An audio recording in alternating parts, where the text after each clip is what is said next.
Olá, gente, vamos lá, dando continuidade à nossa disciplina, certo? Hoje nós vamos ver o tecido conjuntivo, certo? Tecido conjuntivo é aquele tecido, né?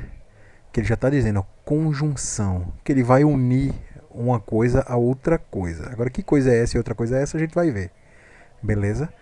Não sei se vocês já ouviram falar em tecido conjuntivo, provavelmente já ouviram e provavelmente a maioria não sabe basicamente o que é, como ele é constituído, certo? Mas de alguma maneira vocês já ouviram falar pelo menos de partes do tecido conjuntivo, principalmente as mulheres aí, né? Com a questão das fibras de colágeno, certo? E tudo mais. Mas a gente vai ver, certo? Vamos lá? O tecido conjuntivo, ele é um tecido, como eu tinha falado, de conexão, certo? Conexão porque ele vai unir um tecido ao outro, beleza? Então, ó, por exemplo, você tem o tecido muscular e depois do tecido muscular você tem a epiderme, a pele, certo? Então, ó, por exemplo, você unindo a pele ao tecido muscular, quem vai fazer esse papel de conexão entre esses dois tecidos é justamente o tecido conjuntivo, certo? Então, além de ser um tecido de conexão que vai unir outros dois tecidos, certo? Ele também vai preencher os espaços intercelulares do corpo. Porque, por exemplo, você tem o osso, né? O tecido ósseo lá, o esqueleto, e você tem, por exemplo, o tecido muscular. Então, ó, você tem o tecido muscular e você tem o tecido de revestimento, certo? Que é o epitélio. Então, ó, entre esses tecidos aí, você querendo ou não, você vai ter um espaço. E esse espaço ele é preenchido pelo tecido conjuntivo, beleza? Por ele preencher esses espaços intercelulares, ele termina sendo um tecido de conexão, beleza?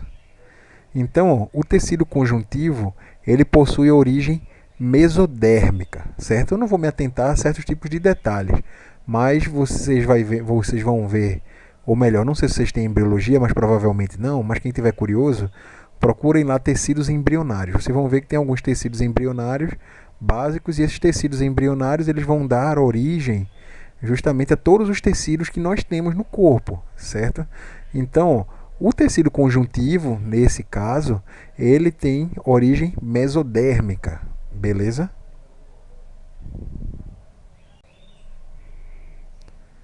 Então, estruturalmente, o tecido conjuntivo ele possui três componentes básicos, certo? Ele possui células, mas além das células, eles possuem fibras e substância fundamental. O tecido conjuntivo ele é caracterizado também por ele ser um tecido que tem muito espaço intercelular, certo? Você tem um espaço muito grande entre uma célula e outra comparando com outros tipos de tecido, beleza?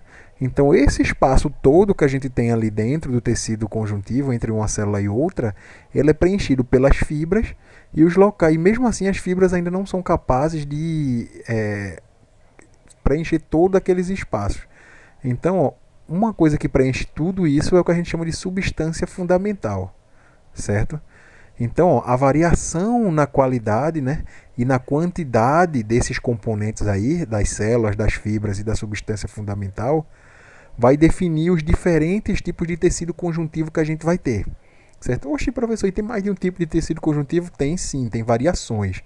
Do mesmo jeito que a gente viu o tecido muscular, que tecido muscular é um só, mas tem variações dentro do tecido muscular, o tecido conjuntivo também vai possuir variações dentro dele.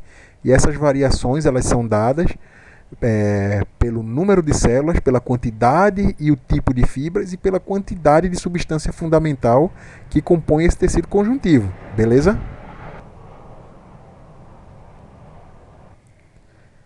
Então, ó, no tecido conjuntivo, nós temos uma coisinha que nós chamamos de matriz extracelular, certo? A matriz extracelular ela é a principal constituinte do tecido conjuntivo, certo?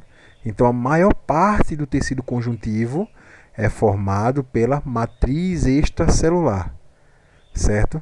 Então, a gente viu que um tecido ele é composto basicamente por um agrupamento de células que tem a mesma característica, certo? Então, a gente viu no slide anterior que o tecido conjuntivo ele é composto por células, por fibras e pela substância fundamental. Então, você tirando as células, que é a principal parte, né, do tecido, que forma o tecido propriamente dito, que se não fosse as células não seria um tecido, seria qualquer outra coisa menos tecido, certo? Então, você tirando as células, você teria o quê? Sobraria as fibras e a substância fundamental, que a gente viu lá atrás, né, que são os três componentes, né, células, as fibras e a substância fundamental. Então, a substância fundamental junto com as fibras, elas vão formar o que a gente chama de matriz extracelular, certo? Essa matriz extracelular, ela é uma massa amorfa, certo? Uma massa formada por fibras e essa substância fundamental, que ela não tem forma. Ela tem um aspecto gelatinoso e ela é meio que transparente, certo? É meio que uma geleia de mocotó, basicamente. Beleza?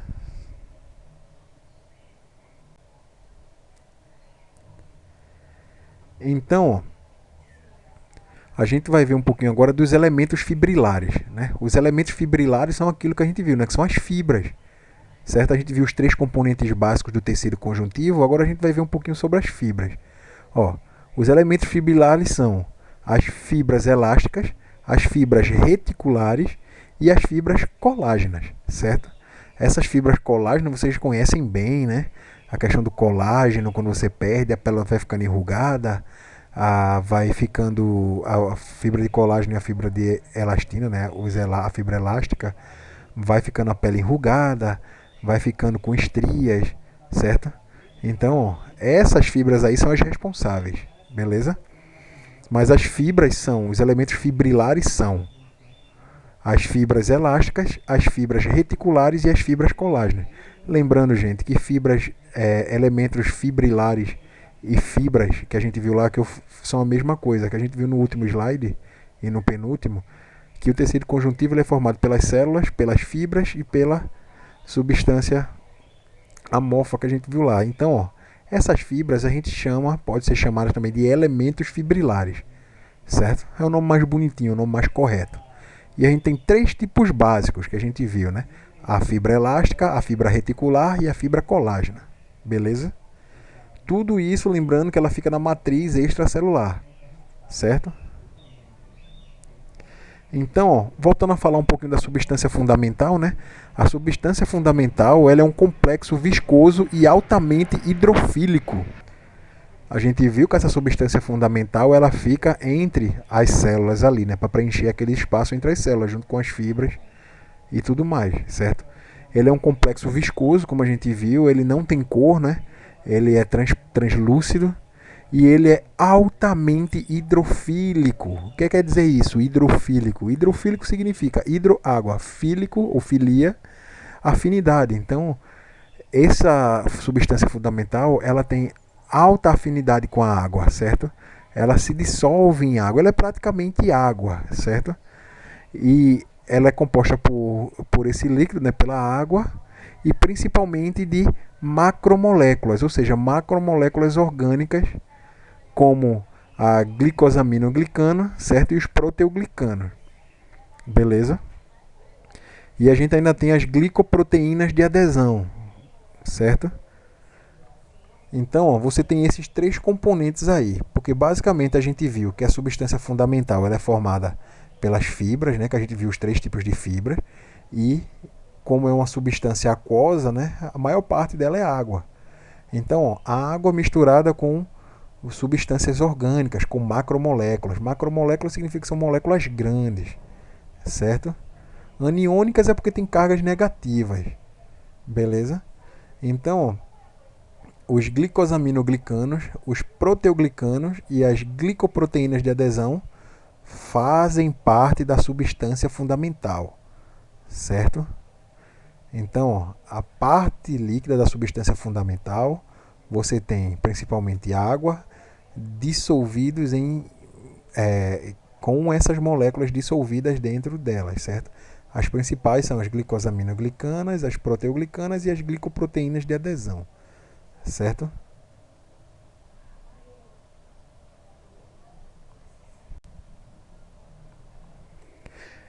Então, aquelas macromoléculas que a gente viu que fazem parte da substância fundamental, elas estão soltas na substância fundamental, porém, elas vão se ligar, né, a receptores específicos da célula, certo?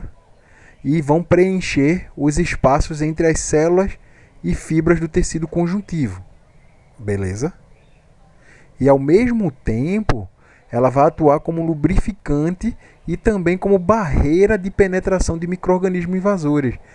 Como o tecido conjuntivo ele é um tecido com poucas células, as células bem espaçadas, então você vai ter bastante espaço ali, e como ela também, a substância fundamental é uma substância aquosa, você não vai ter nenhuma barreira tão eficiente para impedir a entrada de micro-organismos, por exemplo. Então, uma das maneiras de se defender, justamente, é essa substância fundamental, ela agir como uma barreira da penetração desses micro-organismos invasores, certo? Então, ó, as glicosaminoglicanas, elas são polímeros. Polímeros são várias moléculas menores ligadas formando uma molécula maior, certo? São polímeros lineares que são formados por unidades repetidas de disacarídeos, certo?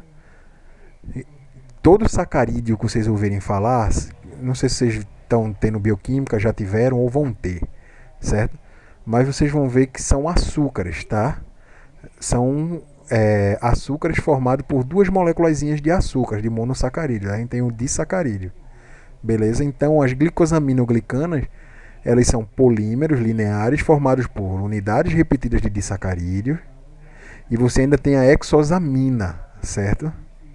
Essa molécula da glicosaminoglicana é uma estrutura tridimensional, ela é bem complexa. Tá vendo essa estrutura aqui que tem uma letrinha A, certo? Do lado, que parece uma escova de mamadeira, certo? Uma escova de cabelo?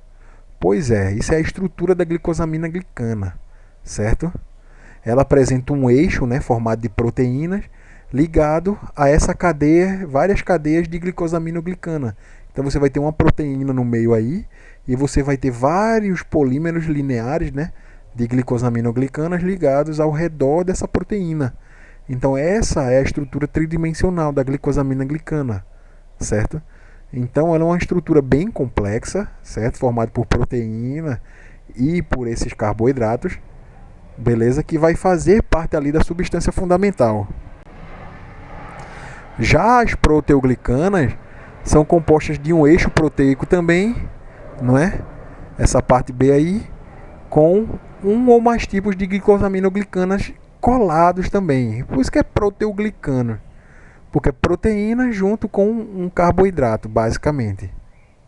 Então aí são todas glicoproteínas, basicamente. E as glicoproteínas de adesão, o nome já diz, né? São glicoproteínas, são proteínas junto com moléculas de carboidratos, certo? De açúcares, e elas vão servir para quê? Para aderir, vão servir de adesão. Então elas são moléculas, né, de proteínas, só que essas moléculas de proteínas aqui, elas são globulares, elas são redondas, arredondadas, certo? No formato de globo. Essas proteínas, elas vão se associar covalentemente com as glicosaminoglicanas, certo? Lá vem essas glicosaminoglicanas de novo, professor, que nome grande, isso eu fico falando direto.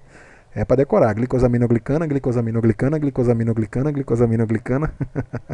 Repete isso aí várias vezes, é bonito o nome para vocês falarem, beleza? Então, ó, as glicoproteínas de adesão, elas são moléculas, né, de proteínas também, só que elas são globulares. E elas estão sozinhas? Não, elas estão associadas, certo? Com as glicosaminoglicanas, beleza? Que já são o quê? Proteínas que não são filamentosas, até porque elas são globulares, certo? E elas vão atuar como mediadoras, certo? Na interação entre a célula e a matriz extracelular. Beleza? Então ela vai ficar ali na mediação entre as células e a matriz extracelular, certo? Servindo como apoio. E elas vão estar relacionadas diretamente com as glicosaminoglicanas, beleza? Ó, eu sei que é um montezinho de nome, mas não é nada difícil não. Até agora a gente só tem visto o quê? As três partes básicas que compõem o tecido conjuntivo, não é? Que é o quê?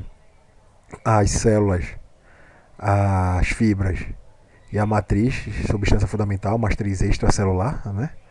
A gente viu quais são os tipos de fibras, a gente viu quais são os tipos de compostos que vão compor a substância fundamental. A gente viu os três, certo?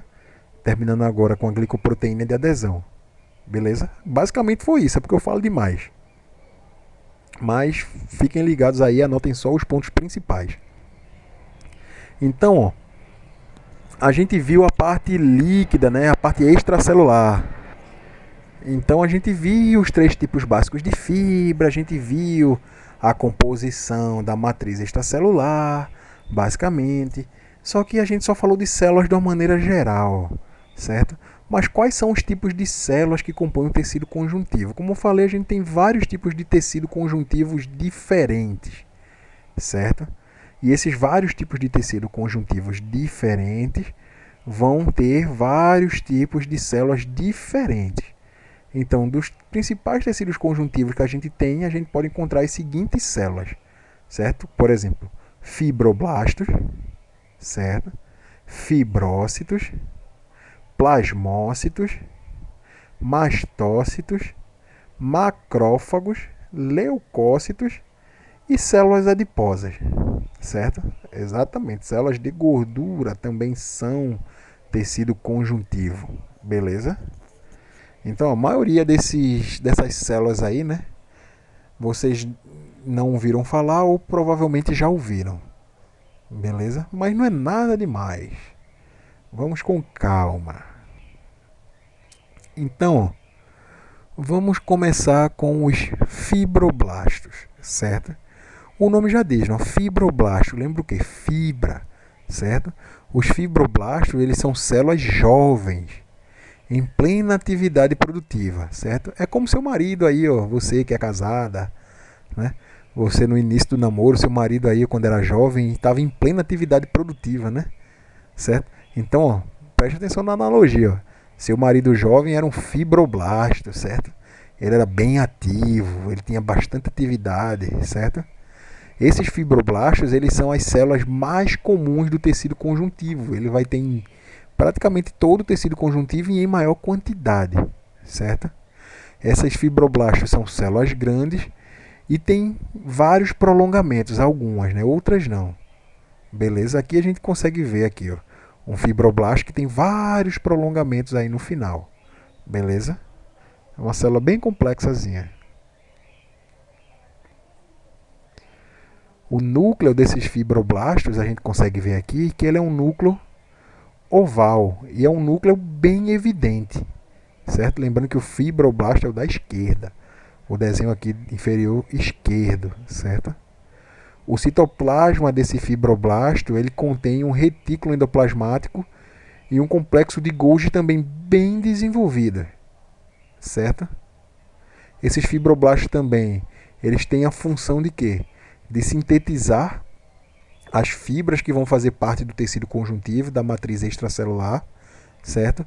E as proteoglicanas e glicoproteínas também da matriz extracelular.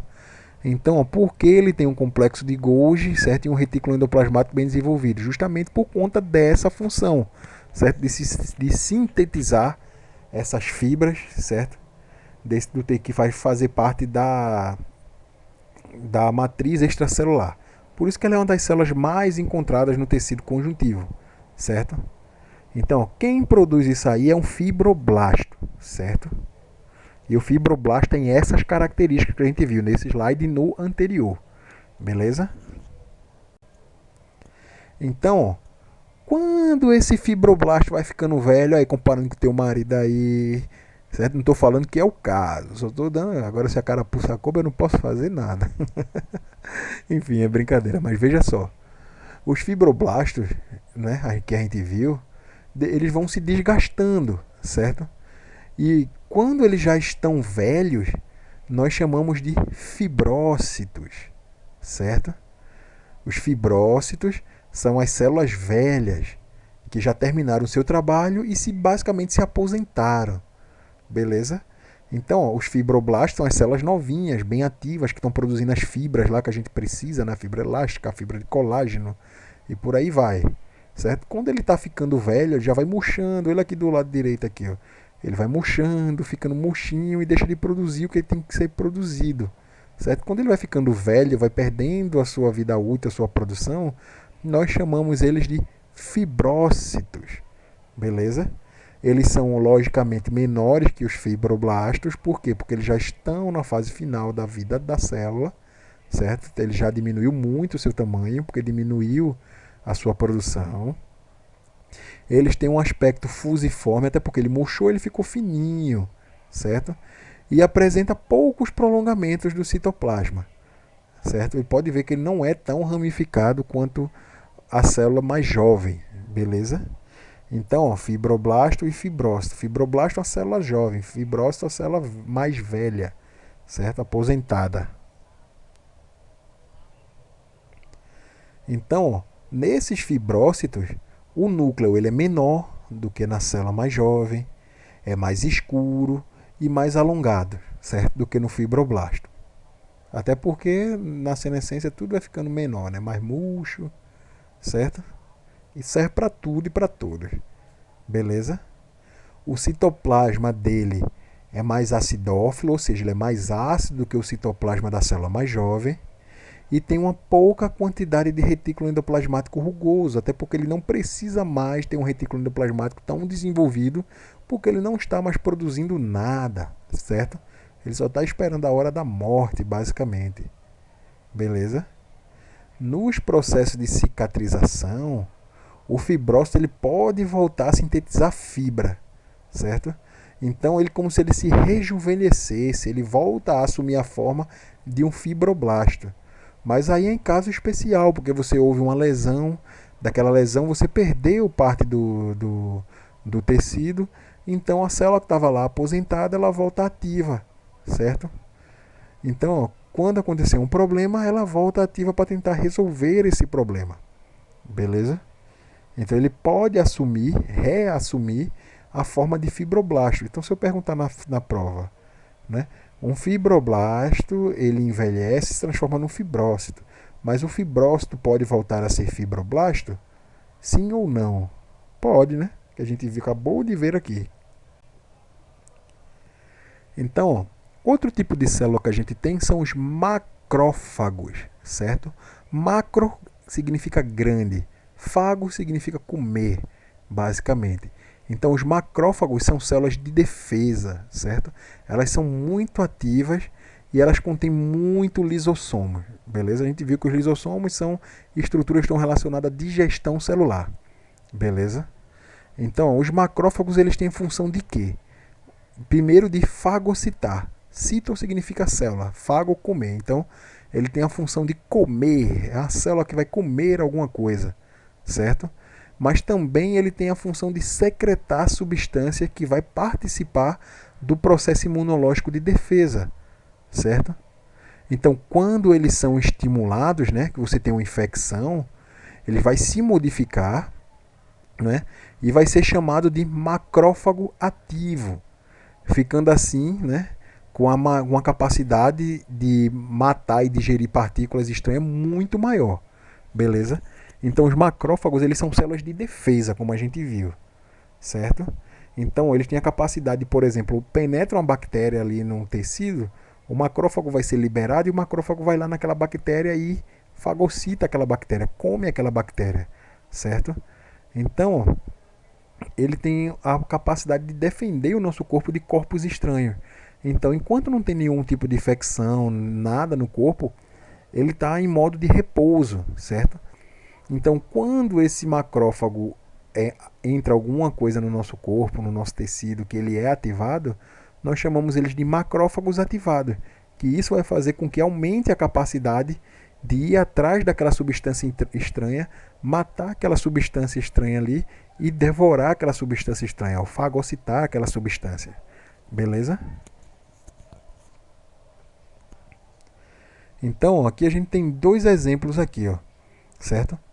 Do macrófago e o macrófago ativado, beleza? Então a gente vê que é bem diferente, você aumenta a capacidade interna da célula, você aumenta o tamanho do volume do espaço intracelular, certo? E aqui do lado esquerdo a gente está vendo uma micrografia de um macrófago real, beleza? Então, ó, tem outro tipo de célula no tecido conjuntivo, que compõe o tecido conjuntivo também, que são os mastócitos, certo? O mastócito. Os mastócitos, eles são células altamente nutritivas, certo? Eles têm bastante material de reserva ali também. Então, ó, eles são grandes, eles são redondos, né, globulosos, né, globulares, né? Ele tem um citoplasma repleto de grânulos internos, beleza? O núcleo dele é esférico e fica no centro da célula e tem a função de produzir e armazenar mediadores químicos do processo inflamatório. Então, isso também está relacionado com a questão de infecções ou questões de ferimentos mesmos, propriamente dito, certo? Então, ó, a superfície do mastócito ele contém receptores que são específicos para a imunoglobulina E, certo? Que são essas glicoproteínas que estão aí em azulzinho claro, beleza? Que vai reconhecer o corpo estranho e vai fazer ele agir, certo? Como um anticorpo. Nós temos também os plasmócitos, certo? Os plasmócitos, eles são células que são bem grandes, para falar a verdade. São células grandonas, bem grandes. E elas são meio ovaladas, não é tão redondinha feita a anterior, não, certo? Essas células, os plasmócitos, elas possuem um citoplasma bem basófilo, né? Ao contrário das anteriores que eram acidófilas, certo? Possui também um núcleo esférico e eles vão sintetizar, ou seja, eles vão produzir e secretar anticorpos e imunoglobulinas, certo? Então é outra célula aí relacionada com a parte de defesa do nosso organismo, a parte de imunidade, certo? Essa célula vai aparecer em grande número onde? Nos locais onde há inflamações crônicas, em locais que estão sujeitos à penetração de micro-organismos, porque ela é uma das primeiras formas de defesa que você tem ali. Então, um local que é sujeito à entrada de micro-organismo, você vai ter bastante plasmócito ali, porque caso ocorra a penetração de algum micro-organismo, ela vai logo fazer aquela barreira e proteger o corpo de infecções, certo? Ou então locais onde há inflamações crônicas, né, como é crônica, então precisa ter um estoque sempre pronto ali para você combater aquele tipo de infecção, certo?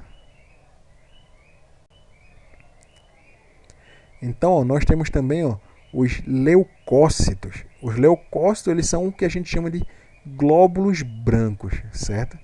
E eles são constituintes normais de tecido conjuntivo, né? Eles vêm de onde? Eles vêm do sangue, por migração. Eles vêm migrando do sangue, passa para o tecido conjuntivo. Se bem que a gente vai falar do sangue especialmente, certo? Então, através das paredes dos capilares e das vênulas é por onde ele passa, ultrapassa. Que a gente viu que os vasos capilares eles são vasos com a parede extremamente finas, certo? Delgadas e que consegue passar substância entre a parede desse vaso, certo? Então é por lá que esses leucócitos vão passar e vão para o tecido conjuntivo propriamente dito. Temos também as células adiposas, ou o nome correto das células adiposas, das células de gordura, são adipócitos, certo? Então quem tem muito adipócito aí como eu, né, já fica ligado. Eita, será que vai ter alguma informação legal para eu perder peso? Para perder peso não tem mistério não, é fechar a boca e fazer mais exercício. É aquele negócio, né? Eu dou conselho, né? Mais casa de ferreiro e espeto de pau, né? Tem que fazer isso. Também, mas vamos lá. Tô cheio das graças hoje, né? Mas vamos lá. O adipócito ele tem função de quê? Primeiro de tudo, para que serve a gordura? A gordura não serve para deixar você mais fofinho, deixar a carne mais gostosa, não. A gordura ela tem a função de armazenar energia, certo? O lipídio que é armazenado dentro das células de gordura, dentro dos adipócitos, é o que a gente chama de triglicerídeo. Beleza? Então esses triglicerídeos, a primeira função de todas dele, uma das mais importantes, é justamente você armazenar energia. Então, gordura é energia, certo? Então, qual é a outra função? É proteger e amortecer, certo? Literalmente é amortecer mesmo, proteger. Se uma pessoa que está acima do peso, tem bastante gordura, levar um impacto que seja o mesmo impacto que uma pessoa que tem uma quantidade de gordura muito pequena, a probabilidade dessa pessoa que tem pouca gordura sofrer lesões internas mais graves do que a pessoa que é mais gordinha é muito maior, certo? Por quê? Porque a gordura ela tem essa função mesmo de amortecer impactos, de proteger os órgãos internos e estruturas internas, certo? Então, quem tem carro aí sem airbag, certo? Engorde bastante que você vai estar protegido aí com seu airbag natural, beleza?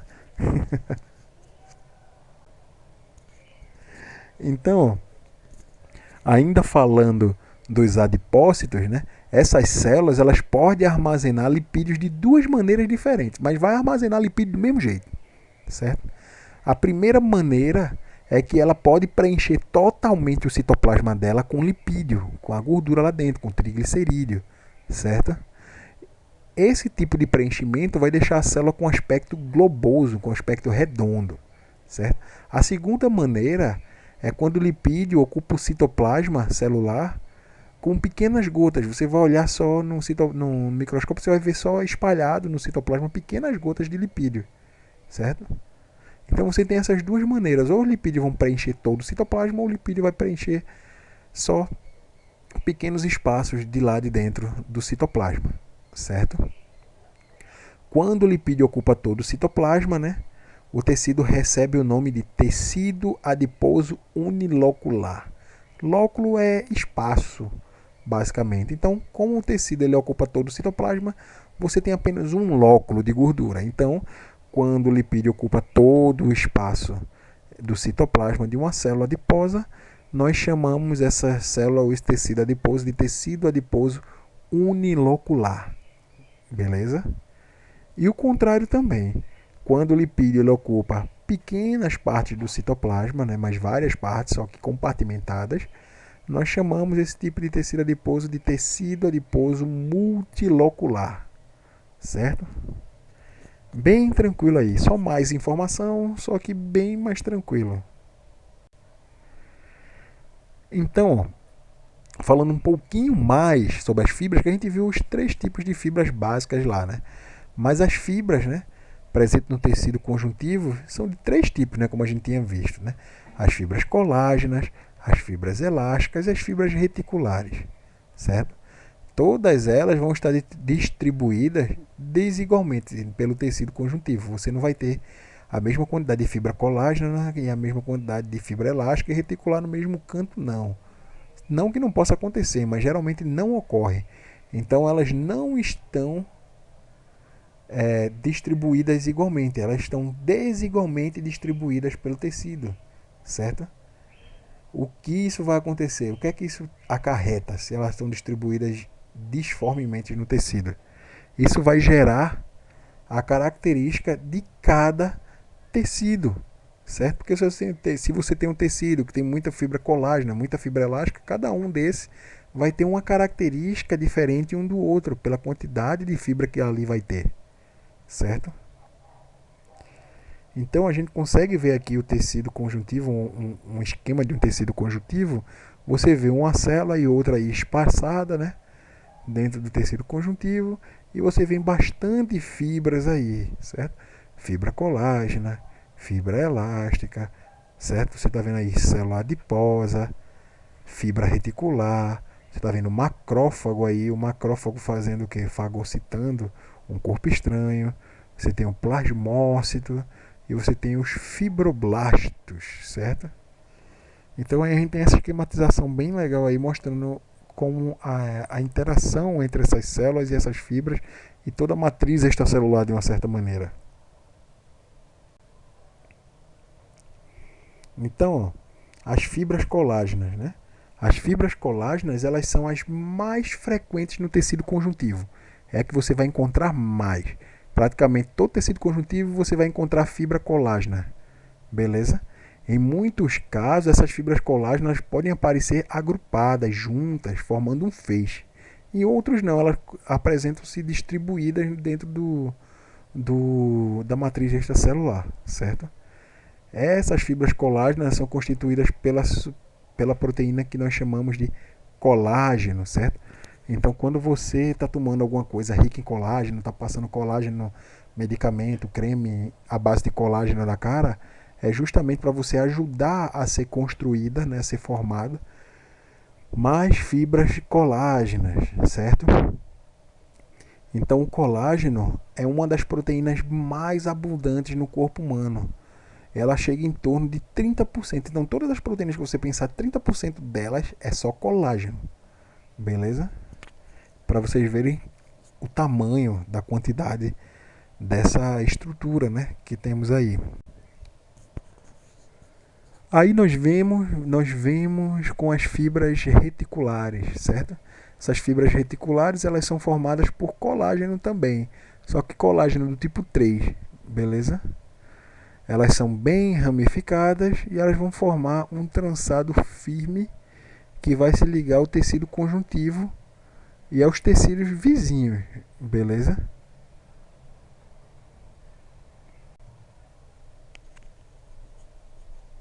Já as fibras elásticas, elas são mais longas, certo? Tem os fios mais longos, né? E ela é formada por uma proteína chamada elastina, beleza?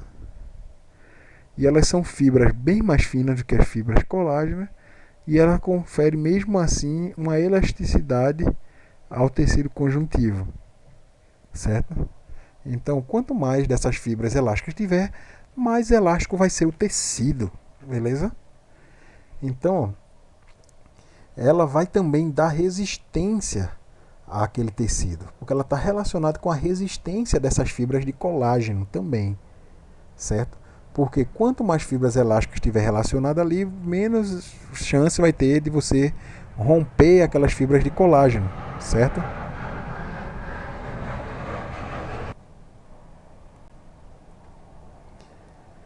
Então, dito isso, né, que a gente viu até agora, né, só pincelei mesmo sobre as estruturas que fazem parte, né?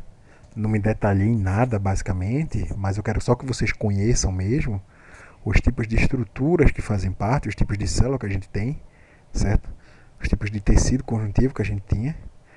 E a gente vai dividir esse tecido conjuntivo. A gente pode dividir esse tecido conjuntivo em tecido conjuntivo frouxo e tecido conjuntivo denso, certo?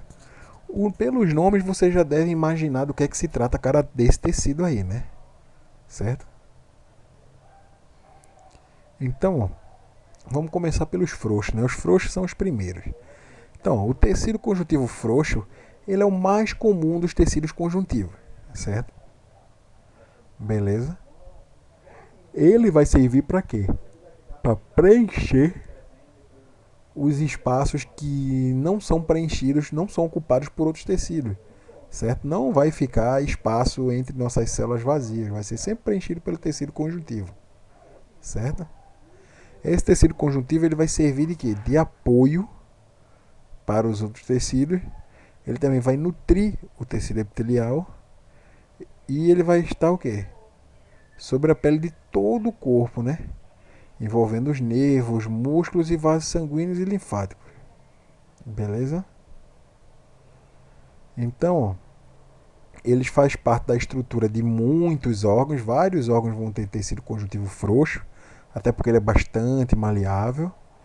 E ele desempenha uma função, um papel importante nos processos de cicatrização. Eita, quase que não sai. Eita, danado. De cicatrização. Beleza?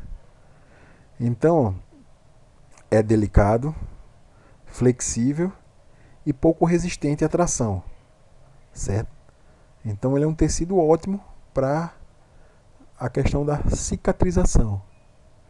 É o tecido de maior distribuição no corpo humano, porque como eu falei, ele é um tecido de preenchimento. Então onde você tem qualquer aberturazinha, qualquer frestazinha, o que é que você vai fazer? Você vai usar justamente o tecido conjuntivo frouxo para preencher essas cavidades, beleza? Então, tecido conjuntivo frouxo, né, aquele que eu tinha falado, ele é um dos tecidos mais abundantes, né, vai preencher todas as cavidades, né? Ele vai servir para quê? Para nutrir o tecido epitelial. Lembra que a gente falou do tecido epitelial que ele não tem irrigação por vasos sanguíneos? Então, a irrigação de vasos sanguíneos, elas vão até o, o tecido conjuntivo, no caso, o tecido conjuntivo frouxo. Aí então esses nutrientes vão passar para a matriz extracelular desse tecido conjuntivo frouxo e por difusão, né, vai passar da matriz extracelular do tecido conjuntivo para dentro das células do que estiverem ao redor, certo?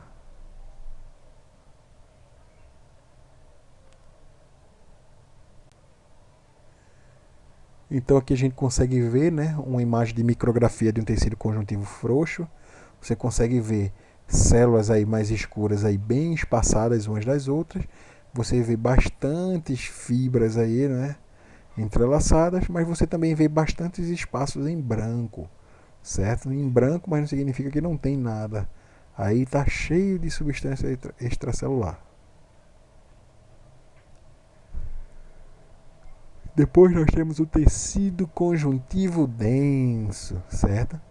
O tecido conjuntivo denso ele vai oferecer uma resistência maior e proteção para o nosso organismo, certo? O mesmo, né, sendo menos flexível que o tecido frouxo. Por quê? Porque como ele é denso, ele tem mais fibras de colágeno, certo? E menos substância fundamental. Então, quanto menos substância fundamental e maior o número de fibras, certo? Menos flexível vai ser esse tecido, certo? E esse tecido conjuntivo denso, ele ainda pode ser classificado de duas formas, né?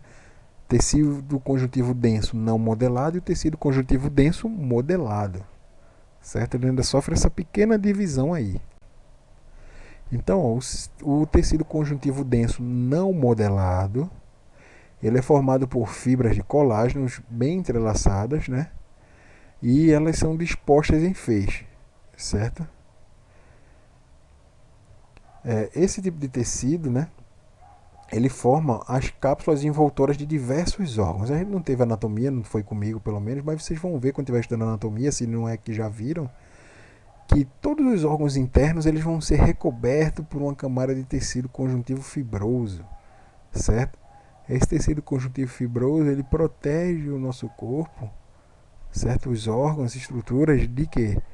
De abrasões, de várias coisas, beleza? Então, o tecido conjuntivo modelado, certo? São formados por fibras colágenas, que essas fibras elas são dispostas em feixes e esses feixes têm uma única orientação, certo? Como eles vão, a orientação que eu falo é no meio são colocados no mesmo sentido, certo? Então ele também vai ter o quê? Maior resistência à tensão do que as dos outros tecidos que não são modelados, beleza? Onde é que a gente vai encontrar esse tecido conjuntivo denso modelado? A gente vai encontrar nos tendões, certo? Que vão ligar os músculos aos ossos, nos ligamentos, beleza?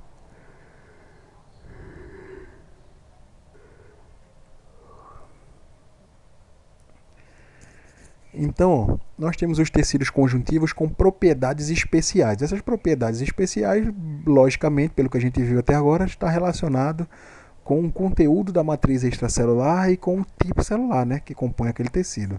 Então, nós possuímos 4 tipos básicos de tecidos, certo? Nós temos o tecido elástico, o tecido reticular, certo? E o tecido conjuntivo adiposo e o tecido conjuntivo mucoso, certo? Eles são 4 tipos básicos de tecidos, agora bem específicos.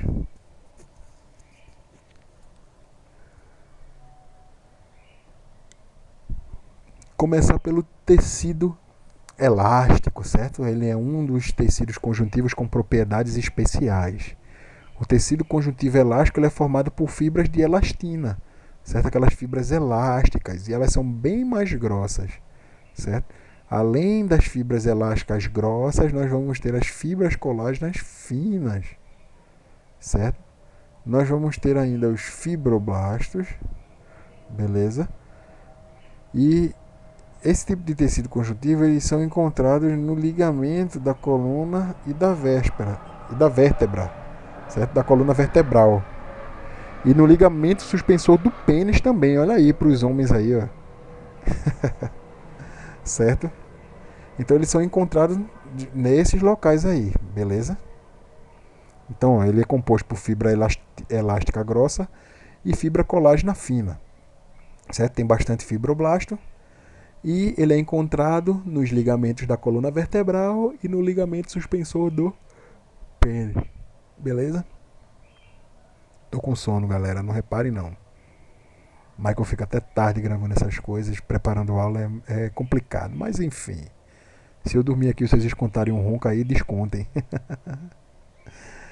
Descontem aí do cansaço do prof.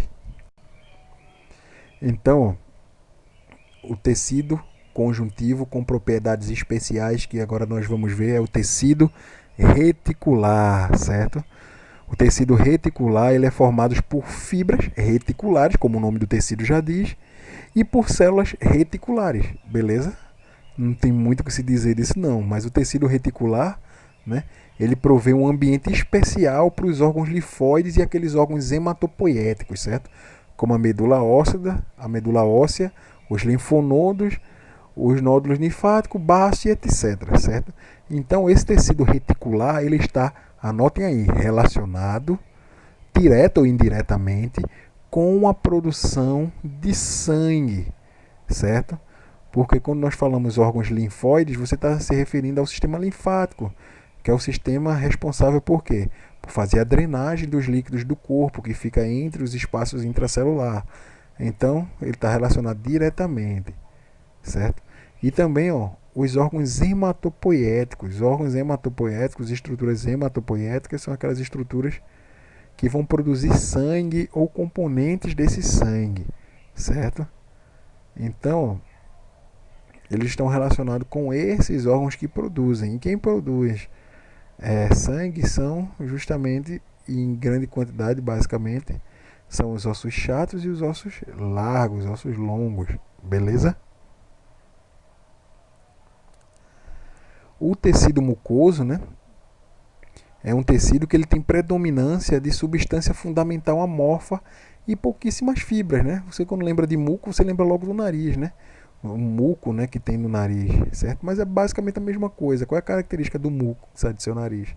É justamente uma substância viscosa, meio líquida, né? Transparente, certo? Então a mesma coisa você tem de característica disso aí, beleza? Ele vai ter um aspecto gelatinoso e o principal, né, constituinte do cordão umbilical é esse tipo de tecido mucoso também, certo? É lá onde a gente encontra a gelatina de Wharton, certo? E também você encontra esse tipo de tecido na polpa do dente de crianças, por exemplo, certo? Na primeira dentição. Então, já o tecido conjuntivo adiposo, não é? É aquele tecido que é encontrado em todo canto no corpo da gente, né? Todo canto tem gordura. Beleza? Mas, enfim, ó, a substância intracelular que tem ali, né, entre as células de gordura, é reduzida, é pequena, ao contrário dos outros tipos de tecido conjuntivo. Certo? Por isso que ele é um tipo de tecido conjuntivo com propriedade especial. Porque como as células adiposas, os adipócitos têm a capacidade de aumentar de tamanho, então, como ela aumenta de tamanho interno, ela diminui o espaço externo, certo? Por isso que a substância intracelular ela é reduzida, certo? Essas células do tecido conjuntivo adiposo, elas são células ricas em lipídios, certo? E elas têm a função de quê? De reserva de energia, proteção contra choques mecânicos e isolamento térmico, beleza? Então, gente, vamos ficar por aqui. Vamos fazer o exercício, certo? Vocês fazem o exercício e entregam para mim. É aquele mesmo esquema de sempre. Não tem mistério nenhum. Beleza? Então fiquem com Deus e até a nossa próxima aula. Certo?